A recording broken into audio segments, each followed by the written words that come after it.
Conversación Pendiente, un podcast de la Federación Aspace Castilla y León. Hace 20 años el mundo dio un paso importante. En el año 2006 se aprobó la Convención Internacional sobre los Derechos de las Personas con Discapacidad, un compromiso global para reconocer algo que debería ser obvio, que todas las personas tienen derecho a vivir con dignidad, con autonomía y con igualdad de oportunidades. Pero una convención no cambia la realidad por sí sola. La realidad cambia cuando esos derechos se hacen visibles, se entienden y se viven. Por ese motivo, el año pasado nació el proyecto Árbol de los Derechos, un proyecto que puso voz y revisó el listado de 5 derechos fundamentales: la accesibilidad, la educación, el empleo, la vida independiente y la participación social y cultural de las personas con discapacidad a través de una serie de píldoras audiovisuales. Hoy nos preguntamos, 20 años después de la Convención, ¿qué ha cambiado? Hola a todos, bienvenidos a este nuevo episodio de Una Conversación Pendiente. Hoy nos acompañan 3 de las personas, todos ellos usuarios de Aspace Valladolid, que forman parte del proyecto Árbol de los Derechos. Por un lado contamos con la presencia de Pablo Sanz, que aparte de ser usuario de Aspace Valladolid también es socio de Aspace Segovia y es uno de los portavoces del derecho a la educación de calidad. También contamos con Daniel Jerez, que es protagonista del vídeo del derecho a la accesibilidad, y con Lucía Puerta, otra de las protagonistas sobre el derecho a la educación de calidad. Para empezar el episodio y que los oyentes os puedan conocer un poquito más, chicos, si os parece, me gustaría que os presentaseis vosotros mismos y nos contaseis un poquito sobre vosotros. Voy a empezar con Pablo, que le tengo aquí a mi izquierda, ¿vale? Hola, muchas gracias, Sara. Pues yo me describiré como una persona luchadora, atrevida y tenaz. Muy bien, luchadora, atrevida y tenaz. Son todos adjetivos muy buenos y muy valiosos. Por aquí, Dani. Pues hola, mi nombre es Bruno. Igual, me describiría más o menos como Pablo.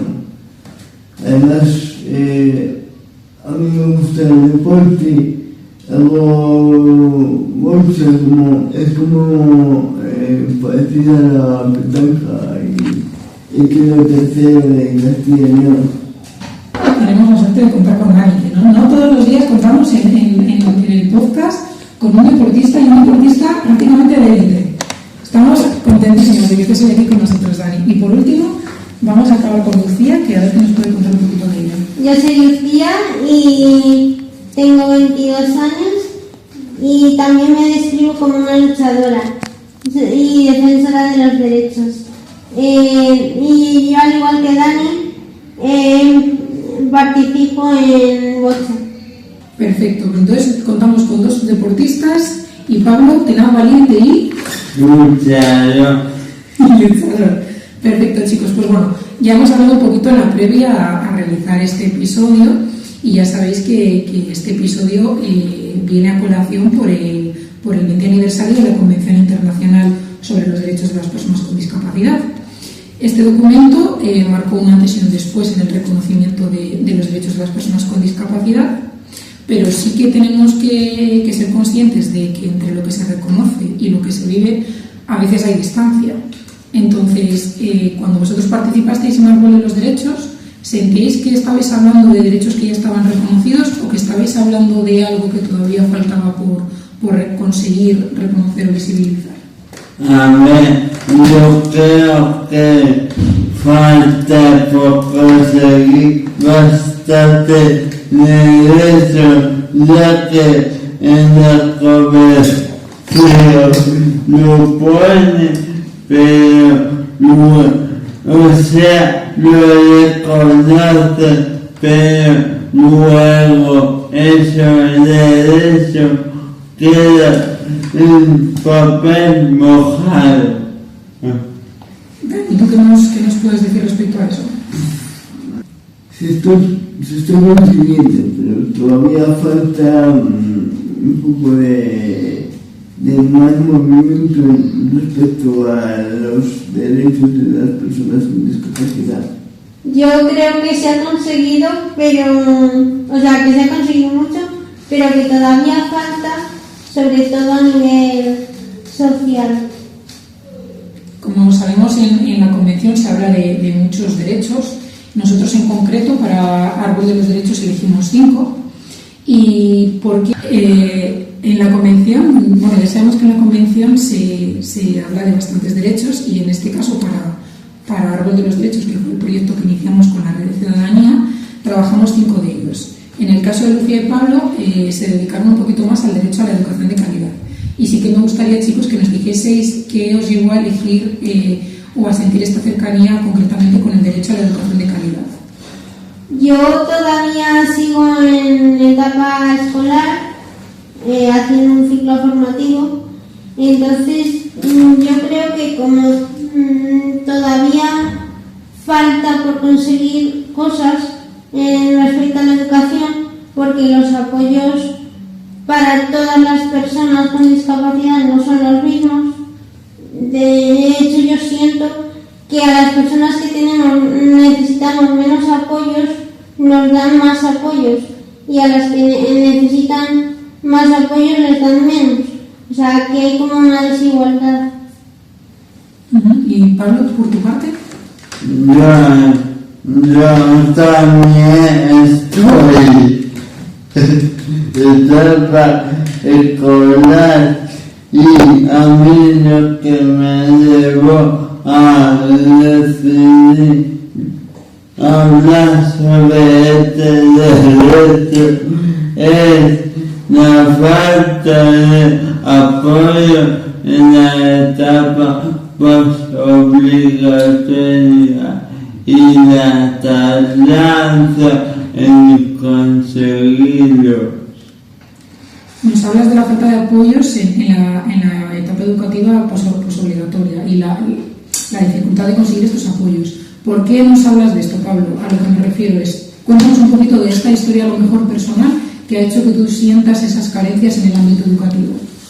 A ver, pues yo terminé bachillerato y quería hacer un FP superior en administración y finanzas, pero no me ponían apoyos. Entonces mi familia lo estuvo luchando y no me llegó el apoyo hasta octubre de 2024. Es decir, un mes después de empezar el curso, y también este año que me he venido a vivir a Valladolid, pues lo vine en octubre y hasta noviembre no me pusieron el apoyo de un ayudante técnico educativo. Por lo que nos cuentas entonces, Pablo, los apoyos llegaron tarde, pero bueno, vamos a quedarnos con ese mensaje final de que llegaron, pero también quiero preguntarte, ¿de qué manera llegaron este auxiliar técnico educativo? ¿Consideras que sus funciones cubren por completo tus necesidades? Bueno, ahí estamos en un tema complicado, porque supuestamente deberían estar en el aula con nosotros, pero dicen que no. Y aparte están para ayudarnos a lo que no podamos. Y el año pasado me encontré con una ayudante técnico educativo que me obligaba a subrayar los libros cuando no puedo. Ajá, yo no sé si los oyentes comprenden bien qué es la figura del auxiliar técnico educativo, pero podríamos decir así brevemente como que es un asistente personal únicamente del ámbito educativo. ¿Podríamos denominarlo así, Pablo? Sí, con ciertos matices, pero sí. Vale, y algunas de las funciones que comentamos que pueden tener, pues sí que debería ser ese apoyo dentro del aula y fuera del aula en lo referente a la educación. Pablo nos comenta que bueno, que sí que se dio cuenta el año pasado que le pusieron un pero respecto a entrar al aula con él. Entonces, claro, si lo principal, que es su compañía en el aula para facilitar tu constancia y tu progreso educativo no lo tenías, no sé yo hasta qué punto las funciones están bien realizadas, ¿no? Exacto. Y con el tema del subrayado de los libros también nos comentabas que bueno, tenías un poquito de problema. Entonces yo te quería preguntar, si sacamos el subrayado de libros y el apoyo dentro del aula, que me decías que no podía entrar al aula contigo, ¿en qué tipo de apoyos te presta a ti, en tu caso personal, el auxiliar técnico educativo? Pues solamente me lleva al baño y está conmigo en el recreo solo. Vale, entonces son apoyos más físicos o de cuidado, más que realmente educativos. Así al menos lo entiendo yo. Vale, en el caso de Pablo, sí que necesita esta ayuda del auxiliar técnico educativo. No sé si, Lucía, alguna vez has hecho uso de esta figura, ¿la has necesitado? Sí, actualmente yo tengo auxiliar técnico educativo, pero a diferencia de Pablo, yo, por mi discapacidad, que es más leve, puedo tomar apuntes de forma autónoma. Entonces no necesito que el auxiliar técnico educativo entre en el aula. Por eso pienso y creo que hay una desigualdad de apoyos, que a los que necesitamos menos apoyos nos dan más, porque a mí sí que me dieron la opción de que si quería el auxiliar técnico educativo entrar en el aula, podría entrar. Pero a Pablo, que es lo que necesita, no se lo están dando.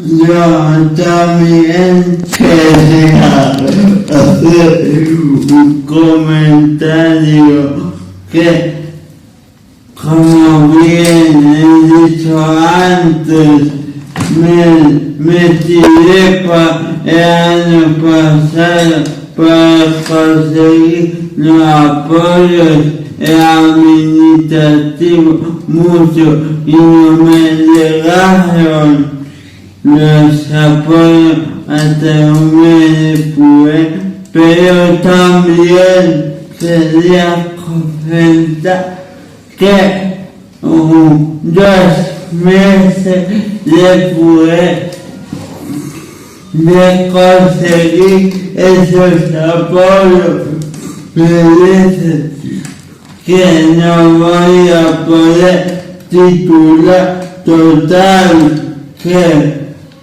terminé el curso, lo intenté luchar las manos a educación y me dicen que no, que como la me han puesto un teclado adaptado y dame más tiempo y un portátil ya es suficiente.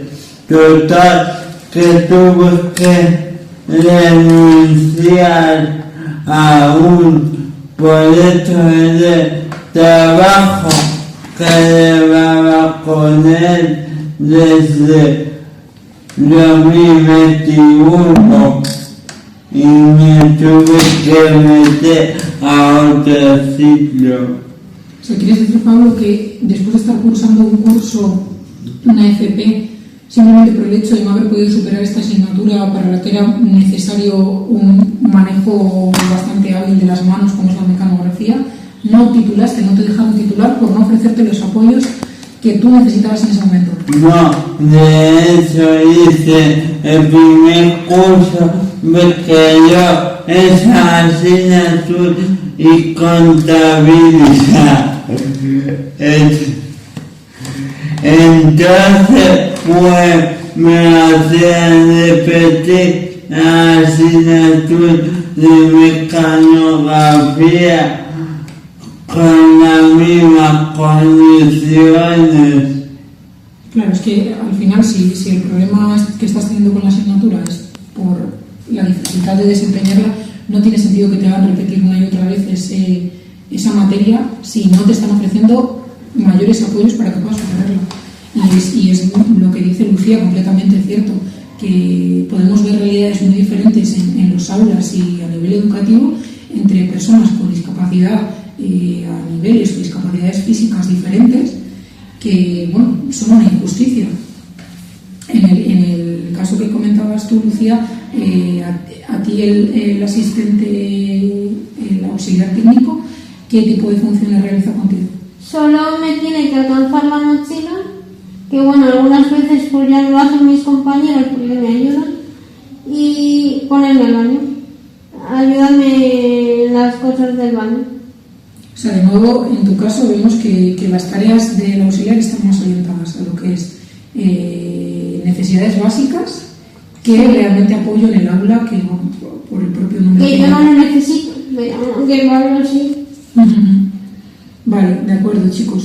Por también comentar un poquito con Dani. Dani eligió el derecho a la accesibilidad y Dani es usuario de silla de ruedas. ¿Cómo afecta la accesibilidad a tu día a día? ¿Qué problemas ves en el entorno que te afectan en tu manejo y tu rutina con la silla? Bueno, como tengo dos sillas de ruedas, manual y eléctrica, y bueno, yo tengo problemas en eso, entonces tiene que estar alguien pendiente de mí con la silla eléctrica, por si acaso me salgo o me choco tal.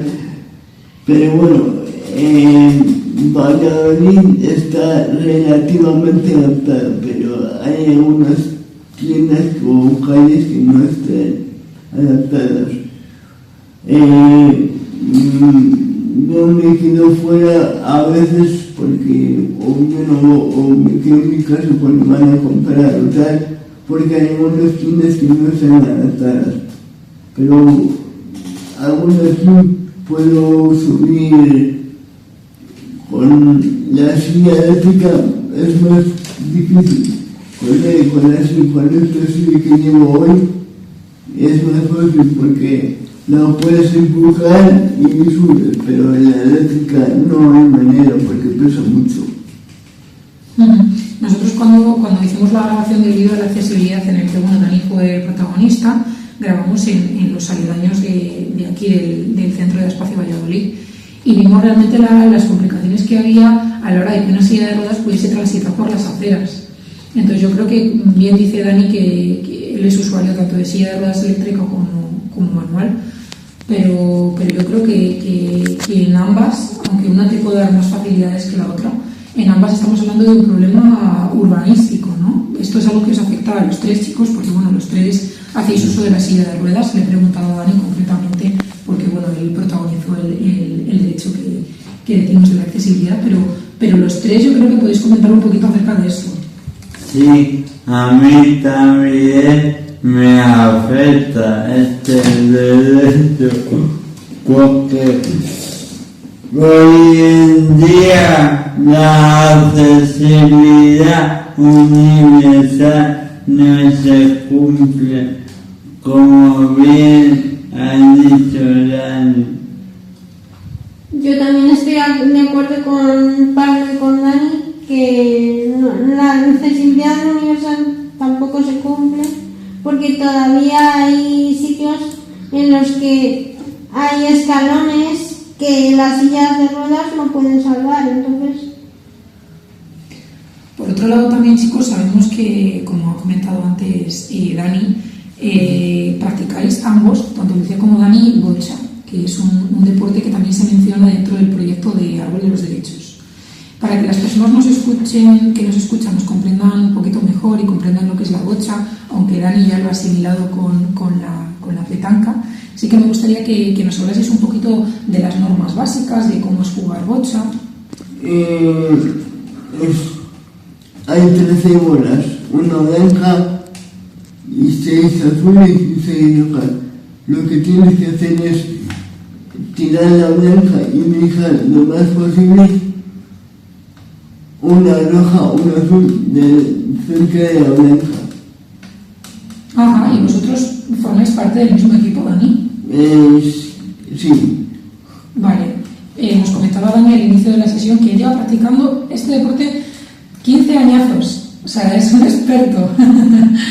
Sí, 15 o 20, no sé, pero sí llevo mucho. Lucía y yo somos de diferentes categorías. Hay vecinos que necesitan auxiliar, que solo que te den la bola, puedes jugar por arriba o por abajo. Yo me resulta más cómodo por abajo, porque, bueno, no puedo agachar para la mano, juego la derecha, entonces hay veces uno que es lo que he dicho antes de auxiliar, veces dos que no necesitan auxiliar, veces tres que son como canaletas, es como una especie de rampa. Lanzar la bola y está.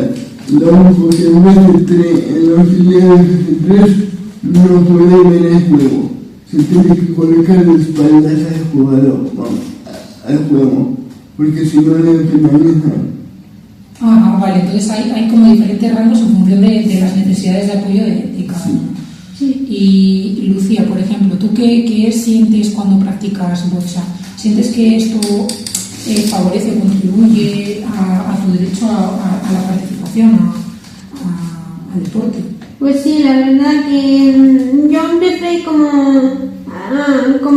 a experimentar, pero descubrí que iba más allá, que me gustaba, me encantaba.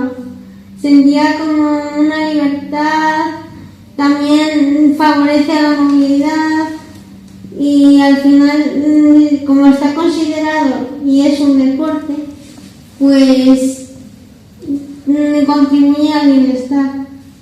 ¿Y cómo consideras tú que afecta el deporte a la discapacidad, en el sentido de la discapacidad y a la sociedad?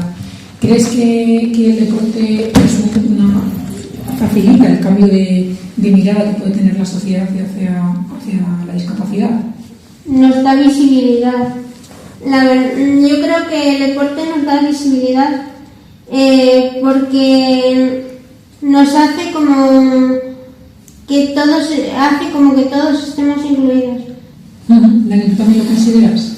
Sí, pero en Castilla ahora se está empezando a mover más, pero no se mueve mucho, porque Aspace empezó hace un año, pero yo llevo 15 años luchando con mis padres para que antes pertenecíamos a otro club, pero el club se disolvió y tal, pero porque ahora hay Valladolid, Burgos, Salamanca y Zamora y León, pero no hay en Castilla y León, no hay demasiada bocha. Hay en Madrid, Cataluña, Valencia, Andalucía y País Vasco. O sea, un poquito vamos a la cola en Castilla y León en el tema de deportes adaptados. Vale. Una cuenta pendiente que tenemos, entonces otra más. Estamos en la educación de deporte y de accesibilidad. Estamos todo el rato dando tirones de orejas, chicos. Vale, y ya para comenzar un poquito a hablar más en profundidad sobre la convención, hablábamos de que este documento había supuesto un cambio de mirada y de hablar de necesidades pues se pasó a lo mejor a hablar de derechos, de hablar de protección se comenzó a hablar de participación y se cambió el enfoque de decisiones tomadas por otros a decisiones tomadas por uno mismo, a decisiones propias.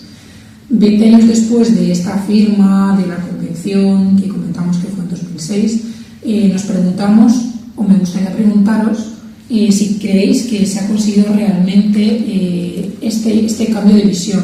¿Creéis que sí que se ha interiorizado más, que las decisiones tienen que ser tomadas por uno mismo, que lo que se necesita realmente para alcanzar esa toma de decisiones, esa autonomía, esa vida independiente, son apoyos y no que decidan por nosotros? Yo creo que se ha avanzado bastante, pero también falta otro gran avance. Por ejemplo, en el mundo rural, que yo soy de un pueblo de Segovia, cuesta entender distintas cosas, pero poco a poco se va avanzando. Me parece muy interesante esto que comentas, Pablo, del mundo rural. ¿Qué diferencias consideras que como persona con discapacidad sientes habiendo vivido en un pueblo a vivir ahora en la ciudad? ¿Qué avances crees que hay en las ciudades de los que debiesen tomar nota en el ámbito rural? O ya no tomar nota, sino que se ofreciesen al ámbito rural los apoyos necesarios para poder ponerse al mismo nivel de los ambientes urbanos. Pues transporte para acudir a terapias, a ocio, tráfico, promocionar también la vida independiente con la figura del asistente personal, sobre todo en el mundo rural, porque se cree que es lo mismo que la ayuda al domicilio y no tiene nada que ver. Vale, entonces nos quedamos con transporte y asistencia personal y poder diferenciar el concepto de la asistencia personal y ver que es, no es ayuda a domicilio, sino que es otra figura.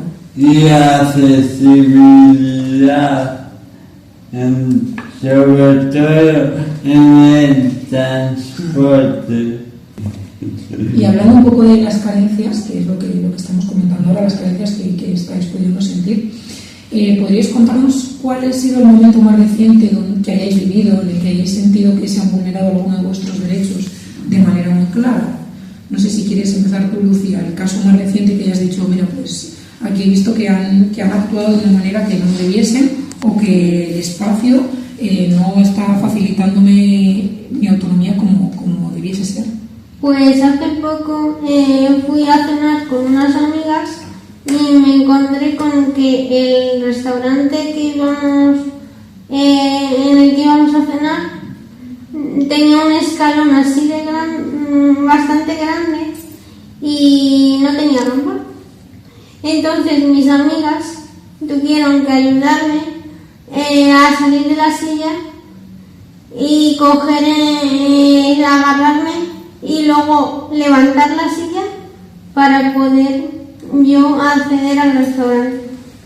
Estamos hablando de cosas tan básicas como puede ser ir a un restaurante a cenar, que muchas veces la propia entrada al restaurante es imposible. Sí. De esto también nos introducía un poquito Dani antes, cuando nos ha dicho que muchas veces, en muchas ocasiones, cuando sus padres van a hacer cualquier recado, cualquier cuestión en el que implique entrar a una tienda, se le complica tanto que muchas veces prefiere hasta quedarse en casa. En tu caso, Dani, cuéntanos este último recuerdo de un derecho vulnerado que tengas. Que no recuerdo, pero relativo a la asistencia personal, no entiendo por qué se lo dan a los chicos de 6 años y a los chicos de 32 no se lo dan. No sé por qué, pero no lo entiendo. En tu caso sí que considerarías que te beneficiaría la ayuda de un asistente personal. Sí. ¿Y para qué cuestiones, por ejemplo, Dani, de tu día a día? Cuando somos mis padres por ahí, pues están un tiempo solo, o el asistente personal me pudiera llevar por ahí y tal, mientras que mis padres se van. Cuando se van mis padres tenemos que buscar a alguien fuera de por último alguien que se quede conmigo, pero sí necesitaría un asistente personal. Claro, o sea, para cuestiones que hablamos también un poco, es algo familiar, de no tener que contar siempre con la presencia de tus padres para todo lo que implique tu movilidad o para hacer cosas a las que muchas veces me imagino, Dani, que no te apetecería que vayan tus padres contigo. Que también los padres, pues, estamos súper a favor de los padres y de todo lo que hacen los padres, pero sí que es cierto que cuando uno lleva cumpliendo años, como dice Dani, pues hay ciertas cosas que te apetece no contar con la presencia de tus padres todo el rato. Te corta un poco el rollo también, a veces, ¿no? Vale.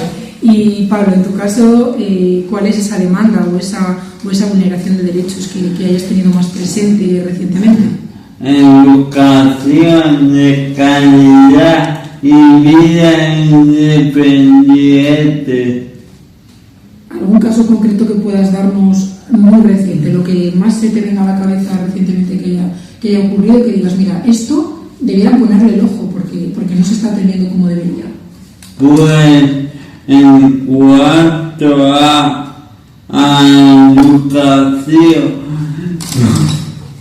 volvemos al caso que he comentado antes, y en cuanto a la vida independiente, yo, por comentar mi caso un poco, hace 2 años estuve en un centro que no me gustó y me decidí volver a mi casa y la Junta me prometió un proyecto que se supone que te ponía asistente personal 8 horas al día o la que necesitas. Pero resulta que finalmente fue ayuda a domicilio. O sea, lo que comentabas, que te facilitaron un ayuda a domicilio cuando lo que tú realmente necesitabas es una asistencia personal. Sí.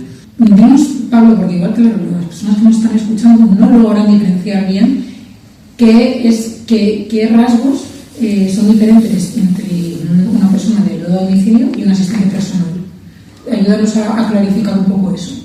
Pues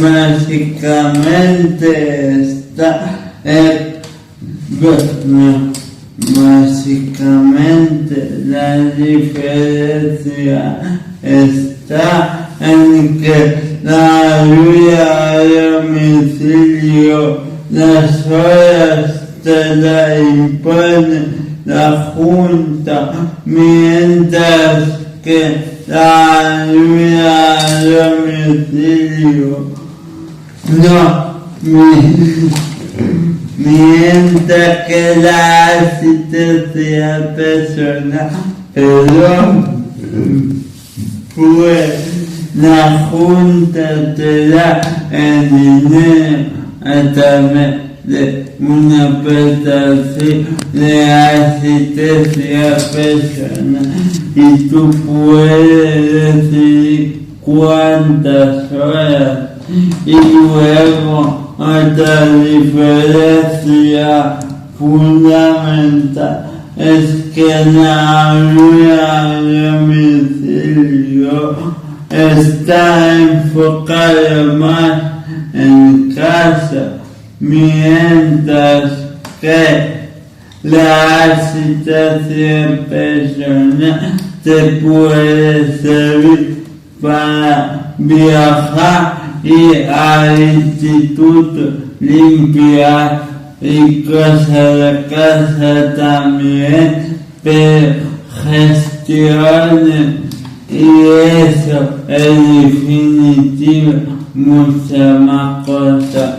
Y lo que se diferencia también es que también tú puedes gestionar autogestionar la asistencia personal, es decir que cómo, cuándo y por qué hacer las cosas, y esa persona que te asiste solo son tus manos y tu pie, no te debe limitar.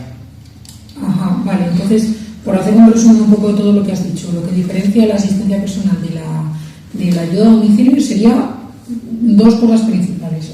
Así lo he hecho yo el resumen, no sé si me equivoco, Pablo. Por un lado, que igual la ayuda a domicilio es un recurso mucho más rígido, tanto a nivel de horario como a nivel de actividades que pueda realizar la persona de ayuda a domicilio. Entonces, por ejemplo, para a la hora de distribuir el horario en el que quieres contar con esa asistencia, es prácticamente imposible en ayuda a domicilio. Sin embargo, en asistencia personal, como bien has dicho, el asistente son tus manos, tus piernas, pero no toma decisiones por ti, no te impone cosas, entonces es mucho más flexible la asistencia personal. Y por otro lado, también esa capacidad de poder realizar tareas fuera del hogar. La asistencia personal, nos comentabas que se limita únicamente a tareas domésticas, mientras que la asistente personal es gestiones que tienes que hacer, pues ir al banco, ir a la clase, ir a tomarte una Coca-Cola con tus amigos. O sea, vale, nos quedan claras las diferencias y nos queda clara esa necesidad, esa demanda de diferenciar muy bien lo que son las actividades, diferenciar muy bien lo que son las tareas que realiza un asistente personal de un auxiliar de ayuda a domicilio, para que no se pongan recursos a personas que no necesitan. Vale, habiendo comentado un poquito acerca de cuáles son nuestras principales demandas, me gustaría que pudiésemos terminar a lo mejor este bloque con la última pregunta, que sería que me hablaseis de dos derechos. Por un lado, el que creéis que más ha avanzado en estos 20 años, y por otro lado, el derecho que creéis que menos ha avanzado. Y empezamos contigo, Lucía. Pues el derecho que yo creo que más ha avanzado ha sido el de la accesibilidad, aunque todavía creo. Y el que menos el de la educación, porque sigue habiendo desigualdad. Vale, ¿en tu caso, Dani? Más o menos como decía, en la educación, efectivamente, como hablaba Paula antes, en mi caso, la que me ha ayudado, pero es que los profesores, hay algunos que sí, pero hay otros que no querían ayudarnos. Importante también esto de poner el foco en profesorado.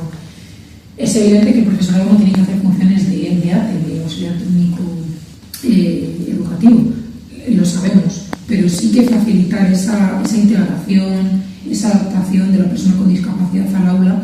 Y sí que es verdad que también es una demanda constante en las personas con discapacidad el hecho de que hay mucha falta de sensibilización por parte del profesorado. Y me gusta mucho, Dani, que también lo hayas sacado a colación.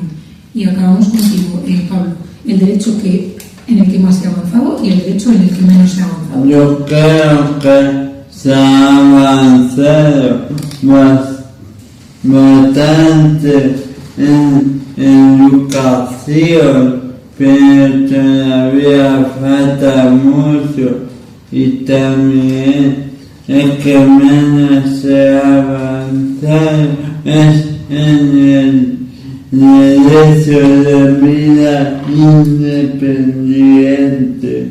Vale, entonces nos quedamos con 3 derechos. Nos quedamos con el derecho a la educación, el derecho a la accesibilidad y el derecho a la vida independiente. Nos vamos con ese mensaje del episodio de hoy y en el que hemos hablado de derechos.